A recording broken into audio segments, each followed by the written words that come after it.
आज एक ऐसा सिंपल क्वेश्चन कर रहे हैं जिससे बिल्कुल क्लियर हो जाएगा कि बेस थ्योरम होता कैसे है। क्वेश्चन है, A factory has 2 machines M1 and M2। 2 मशीनें हैं फैक्ट्री के अंदर, एक M1 है और एक M2 है। Machine M1 produces 60% of the item and machine M2 produces 40%। दोनों को मिलाकर के 100 जितना भी प्रोडक्शन होता है उसमें पहला मशीन 60% का प्रोडक्शन करता है और जो सेकंड मशीन है वो बाकी का 40% प्रोडक्शन करता है। Machine M1 produces 5% defective. और भी दे रखा है कि जो मशीन M1 है उससे कितना परसेंट डिफेक्टिव आइटम प्रोड्यूस होता है, 5%। And machine M2 produces 10% defective item, जबकि सेकंड मशीन जो होगा वो 10% डिफेक्टिव आइटम प्रोड्यूस करता है। अब if one item is selected at random, एक आइटम इसमें से सेलेक्ट किया गया जो इनसे मैन्युफैक्चरिंग है, तो पहले पार्ट में पूछा है कि find the probability that selected item is defective. जो सेलेक्टेड आइटम है जो हमारे हाथ में आ गया वो डिफेक्टिव होना चाहिए। और दूसरा है कि one item is selected at random and found to be defective. और जो सेलेक्टेड आइटम है अगर वो डिफेक्टिव हो, what is the probability that it was produced by machine 2। तो मशीन 2 से होता तो उसकी क्या प्रोबेबिलिटी। सबसे पहले बेस थ्योरम की पहचान क्या है कि पहले इस दो को ग्रुप बनाएं। मान लीजिए मशीन 1 M1 मशीन से जो प्रोडक्शन होता है वो कितना है, उसको इवेंट से डिनोट करें तो इसका प्रोडक्शन है 60/100, 60%। दूसरा ग्रुप बनाते हैं मशीन 2 का, इसको इवेंट 2 से करते हैं। ये कितना परसेंट प्रोड्यूस करता है, 40%, तो कितना हो गया 40/100। अब देखें, ई एक ऐसा इवेंट लेते हैं जो इन दोनों में कॉमन है। ई क्या इवेंट लेते हैं कि जो आइटम है वो क्या होना चाहिए, डिफेक्टिव आइटम होना चाहिए। तो अगर फर्स्ट मशीन से डिफेक्टिव आइटम का अगर सिलेक्शन करते हैं तो फर्स्ट मशीन से डिफेक्टिव का प्रोडक्शन कितना है जी, तो 5%। तो ये बन गया 5%। और यही डिफेक्टिव आइटम सेकेंड मशीन से अगर प्रोडक्शन होता है तो इसका जो डिफेक्टिव परसेंटेज दे रखा है यहाँ पर 10% डिफेक्टिव, तो ये हो जाएगा 10/100। अब ये दोनों ग्रुप लिख दिया। अब ए पार्ट का सोल्यूशन अगर हम देखते हैं तो लॉ ऑफ टोटल प्रोबेबिलिटी इसमें बनेगा। क्या होना चाहिए, find the probability that selected item क्या होना चाहिए, डिफेक्टिव होना चाहिए। तो सिलेक्टेड आइटम या तो मशीन M1 से प्रोड्यूस हुआ होगा या मशीन M2 से प्रोड्यूस हुआ होगा। तो अगर हम M1 मशीन को सेलेक्ट करते हैं तो यहाँ से प्रोडक्शन किसका चाहिए हमको, डिफेक्टिव।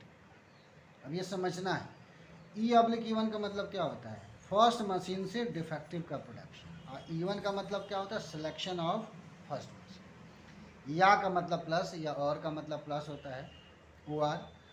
अब या तो सेकंड से होगा तो क्या हो जाएगा, सेकंड अगर मशीन अगर हम से मैन्युफैक्चरिंग वाले आइटम में जाते और वहाँ से डिफेक्टिव आइटम प्रोड्यूस कर सेलेक्ट करते तो ये प्रोबेबिलिटी हमारी बनती। ये कहलाता है लॉ ऑफ टोटल। इसमें वैल्यू भर के और रिजल्ट निकालेंगे।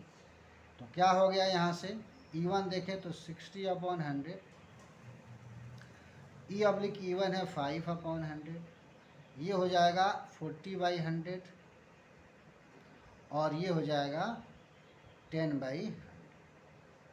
तो ये देखें इसको तो क्या हो जाएगा, 6 5 जा कितना हो गया यहाँ पे 300, अब प्लस ये हो जाएगा 400 और नीचे आपका आ जाएगा 100 × तो यहाँ से कैलकुलेशन देखें, 300 400 हो गया 700 और ये हो गया 100 × 100, तो कैलकुलेट होकर के हो जाएगा 7/100। ये प्रोबेबिलिटी बन गई हमारी, लॉ ऑफ टोटल प्रोबेबिलिटी। अब आगे देखते हैं इसके अंदर अगला पार्ट क्या है, बी पार्ट। बी पार्ट में क्या कह रहा है कि जो सिलेक्टेड आइटम है वो क्या है, डिफेक्टिव। अब बताना है कि सेकंड मशीन से होता तो क्या प्रोबेबिलिटी। तो सेकंड मशीन से तो ये कैसे लिखेंगे इसको, E2/E का मतलब हुआ कि जो आइटम है ऑल सिलेक्टेड आइटम है वो डिफेक्टिव है। अगर सेकंड मशीन से हुआ होता तो क्या प्रोबेबिलिटी। इन्हीं दो में से एक ऊपर रख देना है, तो ऊपर क्या आ जाएगा, E2 और PE/E2। अब बाकी दोनों के दोनों जो ये हैं ये कहाँ आएंगे, बेस थ्योरम में नीचे आएंगे, आएगा दोनों ग्रुप्स वाले लॉ ऑफ टोटल प्रोबेबिलिटी आएगा। तो क्या बनेगा, E/E1 probability of E1 plus E/E2 probability of, अगर देखें यहाँ से E2 की probability हमारा कितना है 40/100 इंटू E/E2 हमारा दे रखा है 10/100 और ये लॉ ऑफ टोटल प्रोबेबिलिटी हमने कैलकुलेट कर लिया था 7/100। तो यहाँ से 2 जीरो काट लेते हैं तो ये हो जाएगा 4, 100 से 100 कट जाएगा तो 4/7 इसका फाइनल आंसर हो गया। अब इन दोनों में थोड़ा डिफरेंस हम लोगों को समझ लेना है कि क्या डिफरेंस है। यहाँ से ये कह रहा है कि इफ़, यहाँ से देखें, if one item is selected at random, एक आइटम को सिलेक्ट किया गया। अब कहता है कि find the probability that selected item is defective. अगर डिफेक्टिव यहाँ मेंशन कर दिया गया तो ये क्या हो जाएगा, लॉ ऑफ टोटल प्रोबेबिलिटी बन जाएगा। क्यों? क्योंकि ये डिफेक्टिव आइटम या तो मशीन M1 का प्रोड्यूस हुआ होगा या मशीन M2 का प्रोड्यूस होगा। अब बेस थ्योरम की पहचान क्या है? कहता है कि one item is selected at random and is found to be defective. ये मेंशन कर दिया गया कि डिफेक्टिव ड्रॉ हो चुका है। अब हमें बताना है what is the probability that it was produced by machine M2, यानी सेकंड मशीन से मैन्युफैक्चर हुआ होता तो इसकी क्या प्रोबेबिलिटी होती।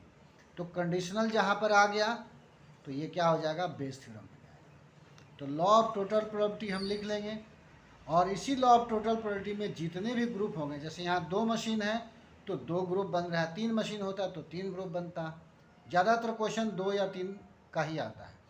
तो जितने भी ग्रुप हैं सब नीचे आ जाएगा और इन दोनों ग्रुप या 3 ग्रुप जितने भी होंगे इसमें से जिसका पूछेगा वो एक ग्रुप ऊपर आ जाएगा, तब जाके इसकी प्रोबेबिलिटी बन जाएगी। तो ऐसे वाले सिचुएशन में इसको बेस थ्योरम बोलेंगे।